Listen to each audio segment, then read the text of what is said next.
Muchachos, tomen asiento. En este viaje que nos disponemos a emprender, requerimos de toda la imaginación. Viajamos al año 1200 a.C. aproximadamente, a un territorio cercano al mar Mediterráneo, con plácidas colinas, susurros vacilantes y una población variada. Acá lo podemos ver. Es el Latium, cercano al río Tíber, que en este mapa antiguo nos permite contemplar la belleza de su diseño natural. Es de entender que el agua fuera un factor determinante para que la civilización que se conociera como romana prosperara. En medio del mito y la leyenda, que por cierto requiere del vestigio cercano al monte Quirinal, se ungen las tribus, su Quirite y renombrado Pater Rómulo, legendario por su mito lobezno con su hermano Remo, a quienes se les atribuye la fundación en medio de este puente mágico que nos confunde con la realidad. Entramos a lo pragmático, a lo conocido, a lo material. Transcurren aproximadamente 400 años para la primera fase llamada Latino-Sabina, otros 300 para la conocida como Etrusca y otros 200 aproximadamente para la llamada fase de crisis. Sería pretencioso dar fechas exactas. Le quitaría esa magia, ese esplendor y esa frialdad del dato que a la vez permite confundir este hermoso relato en el sentido que nos acompaña en esta mágica noche. Es de saber que en nuestra primera etapa de Génesis, el Fatum, el hecho en sí y la ley divina acompañó la configuración del derecho de los patres, de los quirites, de los fundadores, con su tono divino incuestionable, acompañado por el aval sacerdotal. La voz de los dioses se manifestaba con sentencia incuestionable, el faz o la parte permitida y el nefaz, los hechos prohibidos, permitieron gestar el futuro Estado romano. La sanción colectiva o individual le dio el protagonismo a la sociedad como artífice de sus leyes, leyes no escritas, leyes vivas por tradición y costumbre, a base del derecho objetivo que permitía la sanción proporcional al daño recibido. Estos cimientos de nuestra casa jurídica romana nos permitirán entender el futuro que a continuación les seguiremos contando con mucho entusiasmo. Aquí empieza la fase latino-sabina y es donde todos los caminos conducen a Roma. Es la primera fase de la historia del estado quiritario. Los latinos tuvieron su origen en 3 tribus y a este núcleo se le agregó uno nuevo que eran los sabinos.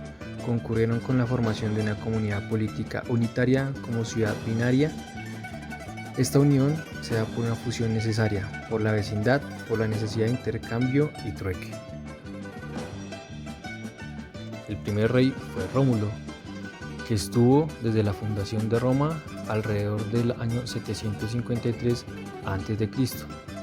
Tuvo que reinar por cierto tiempo con otro rey, Tito Tarcio, que era un sabino, con el fin de sellar la paz y formar un solo pueblo. Se conoce como una diarquía. Cuando muere Tito Tarcio en el año 745, Rómulo continúa hasta el año 716.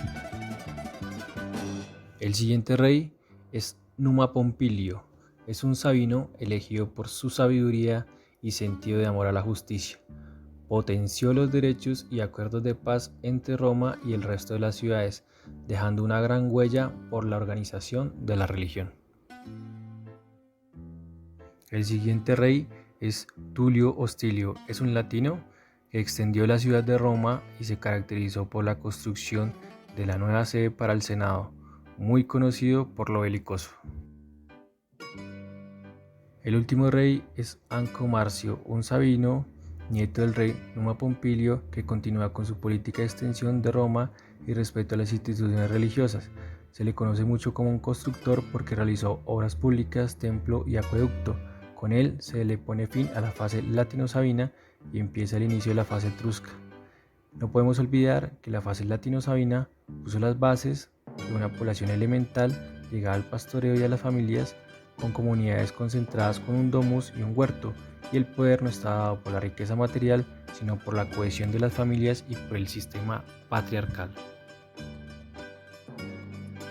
Desde el 616 hasta el 509 a.C., nos remontamos a la fase etrusca, la cual se llamó así por tres de sus reyes, los cuales fueron etruscos. El primero de ellos, Tarquino Prisco, quien reinó desde el 616 hasta el 578. Servio Tulio gobernó desde el 578 hasta el 535, y Tarquino el Soberbio ejerció su poder desde el 535 hasta el 509. Esta fase es reconocida como un periodo de prosperidad para Roma, o en principio así era, ya que los reyes etruscos implementaron tantos cambios que se empezó a reconocer a Roma como una verdadera ciudad-estado. Ellos conectaron al rey con el comando militar, introdujeron una religión de estado llamada la Tríada Capitalina, hicieron y provocaron una revolución artística y arquitectónica, así como la planeación de la ciudad. Gracias al mercado en la plaza central floreció la economía y luego de allí surgió la moneda. Su ejército se fortaleció con la admisión de los plebeyos a este. Tarquino Prisco impulsó los primeros monumentos de la ciudad y también introdujo el triunfo, o el más conocido, desfile de victoria. Servio Tulio, a través del censo, hizo reformas y organizó a la ciudad en clases y tribus. Todo iba muy bien para Roma, hasta que Tarquino el Soberbio llegó al poder asesinando a su suegro. Se rodeó de una guardia personal y confiscó bienes a su pueblo. Se convirtió en un completo tirano, lo cual tuvo que concluir con una revolución plebeya y la caída de la monarquía.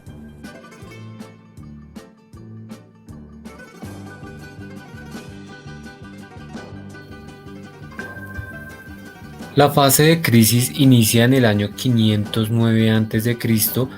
a partir de la caída del gobierno de Tarquino el Soberbio. Allí Roma vivía una crisis externa con ocasión a los conflictos bélicos con sus vecinos y una crisis interna ocasionada por la revolución plebeya, en donde esta población de Roma exigía derechos políticos, económicos y sociales. A partir de esta fase de crisis se hace un tránsito de una forma de gobierno monárquica hacia una forma de gobierno republicana. Analizando los elementos constitutivos del Estado, esta fase de crisis se caracteriza de las otras fases del periodo arcaico, en que frente al territorio se realiza una ampliación de 7 tribus rústicas, evidenciando la organización y administración del territorio por parte de Roma. Allí, en el gobierno, también se realiza un cambio de una forma de gobierno monárquica hacia una forma republicana. Frente a la población, se tiene que hay un grupo de ciudadanos que hacen ejercicio de todo el derecho, y tenemos a los súbditos, los hostes y los esclavos. La última población, los esclavos, eran vistos como cosas o adquisiciones de Roma en los enfrentamientos con otros pueblos. Los hostes eran extranjeros, y dentro de los súbditos se encontraban los clientes y los plebeyos. Frente al derecho, tenemos que se hace un cambio del ius curitum al ius legitimum vetus, que es como mejorar lo anterior, en el sentido en que anteriormente el derecho estaba reservado para círculos pequeños y era transmitido desde los pater familias a sus descendientes. Allí encontramos un tránsito hacia el derecho positivo con la ley de las 12 tablas, ocasionada por las reivindicaciones del pueblo plebeyo, en donde los ciudadanos, los patricios, hacen una concesión de derechos hacia los plebeyos. A partir de allí, de esta fase de crisis, como se anotó anteriormente, inicia la vida republicana de Roma.